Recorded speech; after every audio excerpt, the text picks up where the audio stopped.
দুধ রুটিটা ভালো করে আম আর কলা দিয়ে মেখে শাশুড়ির কাছে এসে পম্পা বলল, মা, রূপকে একটু খাইয়ে দিন না।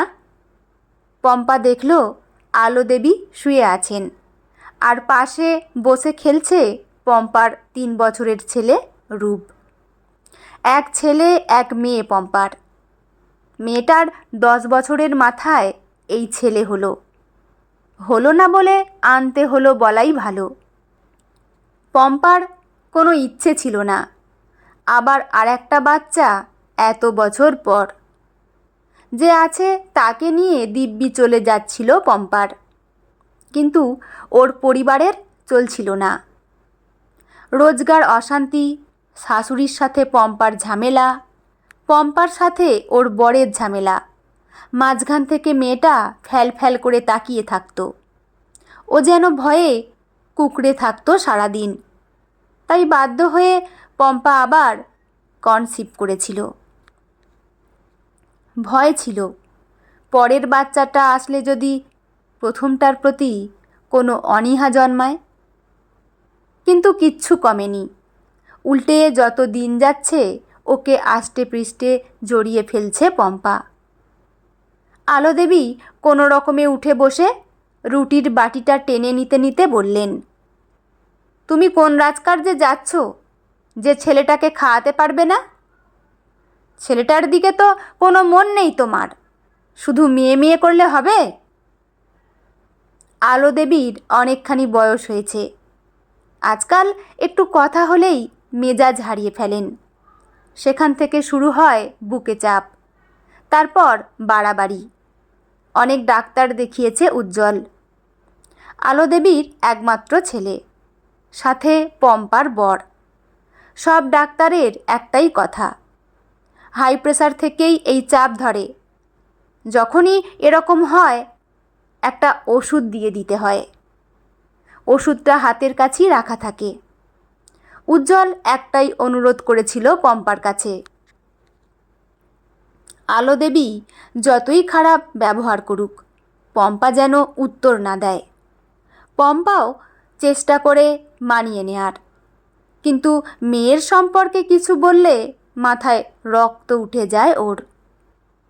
পম্পা বলল, ছেলেটাকে তো আপনি প্রাণ দিয়ে ভালোবাসেন, ওর বাবা বাসে, আমি মা, আমিও বাসি, কিন্তু মেয়েটার ভালোবাসার লোক অত নেই। তাই সবারটা আমাকেই বাঁচতে হয় একা।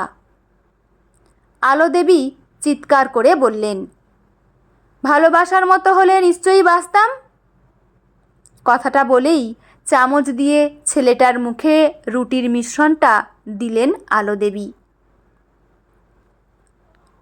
পম্পার রাগে গাটা জ্বলে যাচ্ছে, কিন্তু কিচ্ছু বলতে পারছে না। এক্ষুনি নাটক শুরু করে দেবে। মেয়ের নামে কিছু বললে কান্না পেয়ে যায় পম্পার। ওই মেয়েই ওর বেঁচে থাকার শক্তি। পম্পা তাকিয়ে দেখল রূপ খাচ্ছে আর টিভি দেখছে। সকালটা খুব ব্যস্ত থাকে পম্পা, তাই সকালের দিকে ঘন্টা দুয়েক এই ঘরে টিভি চালিয়ে বসিয়ে রাখে ছেলেকে। তারপর সারাদিন দুটোকে পম্পাই সামলায়। ছেলের চুলটা ঘেঁটে দিয়ে চলে গেল পম্পা। রান্নাঘর থেকে মেয়ের রুটির বাটিটা নিয়ে ঘরে গিয়ে পম্পা দেখল রূপা খাটে পা ছড়িয়ে বসে একটি কাগজে লাল রং ঘষছে। সামনে চুলগুলো কপালে পড়েছে, তাই চোখ দুটো পিটপিট করছে। মুখটা হাঁ করে খুব মন দিয়ে সূর্যে রং ঘষছে রূপা। চোখ তুলে পম্পাকে দেখেই এক মুখ হেসে ফেলল। পম্পার সাথে যতবার চোকাচোকি হয় এরকম একটা প্রাণ খোলা হাসি হাসে, আর এই হাসিতেই মনটা ভালো হয়ে যায় পম্পার। পম্পা বলল, চলে এসো মাটিতে, খাইয়ে দিই। রূপা খাট ধরে আস্তে আস্তে নেমে চেয়ারটা টেনে আনলো। তারপর পম্পার শাড়ি ধরে বসতে বলল। ও জানে পম্পা হাঁটু ব্যথার জন্য মাটিতে বসতে পারে না। পম্পা বাটিটা রেখে মেয়ের গলায় কাপড়টা বেঁধে দিল। চামচ করে করে দুধ রুটি মেখে মেয়েটার মুখে ঢুকিয়ে দিল পম্পা। দুলে দুলে খাচ্ছে রূপা, আর মায়ের মুখের দিকে তাকিয়ে আছে। এই সময় পম্পা ওকে একটা গল্প বলে, রোজই একই গল্প, রাজকুমারী আর রাজকুমারের গল্প। সেখানে রাজকুমারী একটা ঘরে বন্ধ থাকে, আর রাজকুমার এসে ওকে বাঁচিয়ে নিয়ে যায়। গল্পটা শোনে আর নিজের মনে হাসতে হাসতে হাততালি দেয় রূপা। কিন্তু যখন পম্পা বলে রাজকুমারী কি করে থাকবে মাকে ছাড়া, তখন রূপা আবার কেঁদে দেয়। তখন পম্পারও কান্না পায়। সত্যি ওকে ছাড়া থাকা পম্পার পক্ষে সম্ভব না। এই একই গল্প বলে রূপকেও খাওয়ানোর চেষ্টা করেছিল পম্পা, কিন্তু টিভি করে এমন চিৎকার জুড়েছে, বাধ্য হয়ে টিভিটা চালাতেই হয়েছিল পম্পাকে।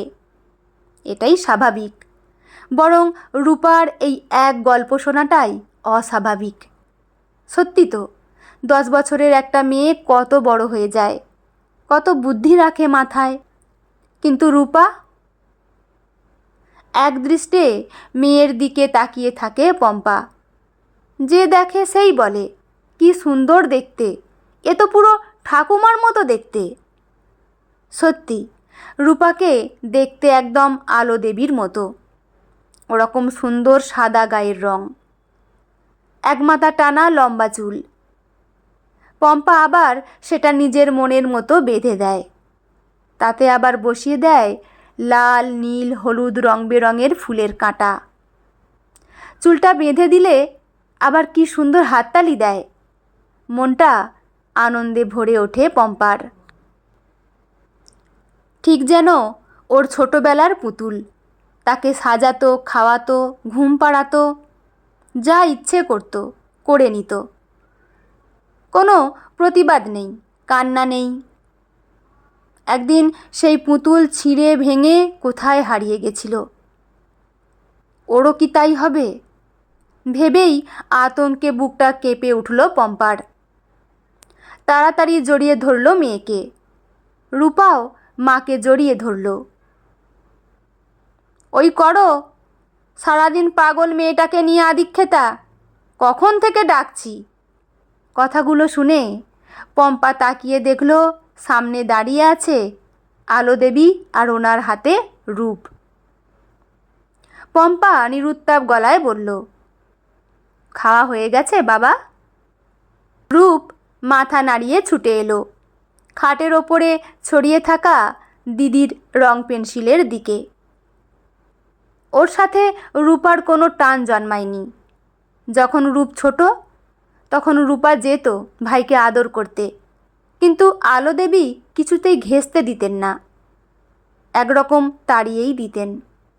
হোক অস্বাভাবিক, তাও রক্ত মাংস যখন আছে, অপমানটা ভালোই বোঝে রূপা। ও আলো দেবীর ঘরের দিকে যায় না, আর রূপের সাথেও কথা বলে না। উজ্জ্বল ডাকলে যায়, আর ওর অবাধ বিচরণ শুধু পম্পার কাছেই। কখন থেকে ডাকছি, ছেলেটাকে খেতে দিলে সামনে জলটা দিতে হয় জানো না? ঘর থেকে ডেকে ডেকে শেষ অবধি উঠে এসে জল খাওয়ালাম। রেগে গজরাচ্ছেন আলো দেবী। পম্পা বলল, জল খাইয়েছেন তো, আবার অত কথার কি আছে? আলো দেবী আরও রেগে গিয়ে বললেন, মানে যদি গলায় আটকে কিছু হতো, ওই মেয়েটার জন্য নিজের সুস্থ বাচ্চাটাকে মেরে ফেলবে? বয়স বলে গলার জোরের কোনো কমতি নেই আলো দেবীর। এত চিৎকারে আবার কুঁকড়ে গেছে রূপা। মেয়েটাকে দেখে আর নিজেকে সামলাতে পারল না পম্পা। গলাটা আস্তে করে বলল, আপনি নিজের ঘরে যান, কে বাঁচবে কে মরবে আমি বুঝে নেব। আর সামলাতে পারলেন না আলো দেবী, চিৎকার করে বললেন, একদম চুপ করে থাকো। ওই রাক্ষসীটার জন্য যদি আমার দাদু ভাইয়ের কিছু হয়। কথাটা শেষ করার আগেই পম্পা বলল, আমি ওই রাক্ষসীকে নিয়ে এক্ষুনি বেরিয়ে যাব বাড়ি থেকে। আমার মেয়ের যেখানে সম্মান নেই সেখানে আমিও নেই। বলেই রূপাকে টেনে ঘর থেকে বের হতে গেল পম্পা। সাথে সাথে বুক ধরে বসে পড়লেন আলো দেবী। এই সময় ওনার মুখের কষ্ট দেখলে বেশ বোঝা যায় উনি নাটক করছেন না। পম্পা ভয় পেয়ে জড়িয়ে ধরে এনে সোফায় বসালো। ছেলেকে ডেকে পাশে দাঁড় করিয়ে বুকটা জোরে জোরে ঘষে দিল। এগুলোই এই রোগের উপশম। মাথার ওপরে ফ্যানটা খুব আস্তে ঘুরছে, বাড়াতে হবে, কিন্তু যাওয়ার উপায়ও নেই। আলো দেবী পুরো পম্পার গায়ে হেলান দিয়ে আছে। ওষুধটাও দিতে হবে। কি করবে ভাবছে পম্পা। রূপাকেও দেখতে পাচ্ছে না, ডাকতেও ভয় পাচ্ছে, কারণ ওর নামে আলো দেবী আরও রেগে যান। ছেলেকে যে রেখে যাবে সম্ভব না। ওর ছোট্ট শরীর আলো দেবীর ভার রাখতে পারবে না। খুব অসহায় লাগছে এবার। পিঠে আর বুকে হাত বুলিয়ে যাচ্ছে পম্পা। চায় না ও এসব পরিস্থিতি তৈরি হোক, কিন্তু মাথার ঠিক থাকে না যখন রূপার নামে কেউ কিছু বলে। পম্পা মাথা নিচু করে বলল, একটু ঠিক লাগছে মা এখন? একটু সোজা হয়ে বসুন, আমি ওষুধটা নিয়ে আসি। বলতেই দেখল পম্পা পা ছড়িয়ে ছড়িয়ে হেলে দুলে হেঁটে আসছে রূপা। এক হাতে এক গ্লাস জল, অন্য হাতে ওই ওষুধটা। অ্যাকোয়াগার্ড থেকে জল ভরে আনতে কষ্ট হয়েছে ওর, বোঝা যাচ্ছে। চোখ মুখ লাল হয়ে গেছে, ভয়ে আতঙ্কে মুখ দিয়ে লালা ঝরছে। এই পম্পার পাগল মেয়ে। ডাক্তার কত সাবলীলভাবে বলেছিলেন ক্রোমোজোমের গঠনটা ঠিক নেই ওর শরীরে, তাই ও একটু অন্যরকম, কথা বলতে পারে না, কিন্তু মুখ দিয়ে আওয়াজ করে আর ইশারায় সব বুঝিয়ে দেয়। হাঁটা চলা খাওয়া সত্যি সব অন্যরকম। ওকে দেখে প্রাণ ফিরে পেল পম্পা। এনেছিস মা, এনেছিস? তুই জানতিস ঠাম্মির ওষুধ কোথায় থাকে? পম্পা উত্তেজিত হয়ে বলল। আবার সেই একমুখ হাসি রূপার মুখে। খুব ভয় পেয়েছে বোঝা গেল, কিন্তু তাতেও হেসে যাচ্ছে। একটা সরল অন্যরকম হাসি। মেয়েকে কাছে ডেকে এনে দাঁড় করিয়ে দিল। তারপর আলো দেবীকে বলল, মা একটু মাথা তুলুন, এখানে হেলান দিন, এখানে। আস্তে করে রূপার গায়ে আলো দেবীর মাথাটা রেখে দিল পম্পা। তারপর ওষুধটা খাইয়ে জল খাইয়ে দিল। কিছুক্ষণ পরে পম্পা বলল, ঠিক লাগছে মা? আলো দেবী বলতেই পম্পা গলায় আবেগ জড়িয়ে বলল, মা এরকম রেগে যাবেন না। যে এসেছে তাকে নিয়েই তো বাঁচতে হবে বলুন। ওর কি দোষ মা? জানেন আজকে ও ছুটে গিয়ে আপনার ঘর থেকে ওষুধটা এনে দিল, তাই আপনাকে ঠিক করতে পারলাম। বলতে বলতে কেঁদে ফেলল পম্পা। আলো দেবীর মুখটা শান্ত লাগছে।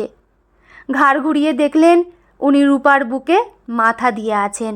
রূপা হাত দিয়ে জড়িয়ে রেখেছিল আলো দেবীকে। আলো দেবী দেখছে বলে হাতটা একটু আলগা করে দিল। আলো দেবী এপাশ ঘুরে দেখল রূপ দাঁড়িয়ে আছে। বোঝা গেল প্রাণের প্রিয় রূপকেই খুঁজছিলেন। ওকে দেখে নিশ্চিন্তে মাথাটা আরও রূপার বুকের ভিতরে ঢুকিয়ে চোখটা বুঝলেন। রূপা কি বুঝলো জানা নেই, শুধু চিৎকার করে করল। আলো দেবী তাকিয়ে নিজের হাত দিয়ে খুব আলগা করে হাতটা ধরল রূপার। রূপা নিজের হাত দিয়ে আরও জাপটে ধরল আলো দেবীকে। চোখ দুটো জুড়িয়ে গেল পম্পার। এইটুকুই তো চেয়েছে ও, ওর মেয়েটাকে সবাই ভালোবাসুক। ডাক্তার বলেছে ওর আয়ুর কোনো ঠিক নেই, কয়েক বছর বাঁচতে পারে। আবার অনেক বছরও বাঁচতে পারে। আলো দেবী সহ্য করতে পারতেন না রূপাকে, কিন্তু আজ মুখটা দেখে মনে হলো আর কোনো অভিযোগ নেই। মৃত্যুকে যে সামনে থেকে দেখেছে সে জানে কি ভয়ঙ্কর হয় মৃত্যু। আর ভগবান হয় সেই মানুষটা যে সেই মৃত্যুর সামনে থেকে বাঁচিয়ে আনে তাকে। প্রাণে বেঁচে রূপাকে ভগবান ভাবছেন আলো দেবী। কত শান্তিতে ওর বুকে শুয়ে আছেন। আর রূপাও আনন্দে উত্তেজনায় মুখের কত রকম ভঙ্গি করছে। ও তো অস্বাভাবিক না? অস্বাভাবিক হলে ওষুধ খুঁজে জল ভরে আনতে পারতো না। ও অনেকের থেকে বেশি স্বাভাবিক। ও স্পেশাল, খুব খুব স্পেশাল। পম্পা রুমালটা মাটি থেকে তুলে মুখটা মুছিয়ে দিল রূপার। উত্তেজনায় মুখ থেকে লালা গড়িয়ে পড়ছে। তারপর মেয়ের মাথায় হাত বুলিয়ে ধরা গলায় পম্পা বলল, সোনা মা আমার। বন্ধুরা, সত্যি গল্পটি খুব সুন্দর, খুব ভালো একটি গল্প, তাই না? আমার তো বেশ ভালো লাগলো। পাঠ করার সময় অনেকটাই কষ্ট পেয়েছি। আপনাদের কেমন লাগলো অবশ্যই কমেন্ট করে জানাবেন। লেখা অনিন্দিতা মুখার্জি সাহা, পাঠে আমি রিমি। দেখা হচ্ছে পরের কোনো গল্প নিয়ে। ভালো থাকবেন সবাই। ধন্যবাদ।